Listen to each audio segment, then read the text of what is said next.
Hi, I'm Gary Sinise. I play Detective Mac Taylor on the CBS hit CSI New York.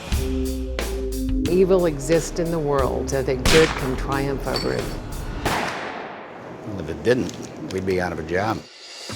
Today I'll be answering some questions that you, the viewers, submitted to CBS iLab, so let's go.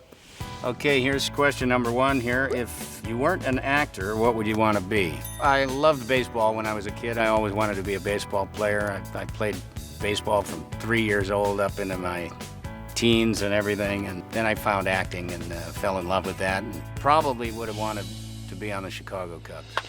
What was your favorite class in school? Were you a good student? No, I wasn't a good student. I was a pretty poor student until I found the theater department and started taking drama classes. I ended up in a play when I was a sophomore in high school by accident. The drama teacher came walking down the hall and she said she was directing West Side Story and I looked like a gang member, so would I come and audition for the show, which I did. And I happened to get in the show, and then I wanted to take all the drama classes I could. Okay, here's another question. If you could do a crossover episode of any two shows on CBS, which would they be? Well, CSI New York, we've done crossovers with the other two CSIs. Criminal Minds would be a great crossover with CSI New York, as would Blue Bloods.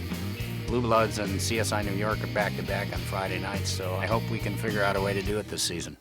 Question number 4, if aliens landed on Earth and it was up to you to show them around, how would you spend your day? Well, I would take them to Chicago, and I would take them to Wrigley Field. As I said, I'm a Cub fan. And they would have good hot dogs, sir. What do you do to keep in shape with your busy schedule on the show?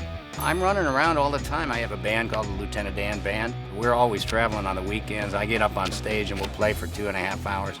That keeps me in pretty good shape. We do a lot of work for the USO, go out and support the troops whenever we can, which is quite often. I'm leaving again in a couple of days to do that. You can check out GarySiniseFoundation.org. Gary Sinise Foundation, I started to do more for our defenders and our troops around the world and their families. They're working very, very hard. They sacrifice quite a bit for us. So if I can go out and rock for them and lose a little weight and stay in shape, that's a good thing to do. Okay, that's it for the questions. Thank you for watching.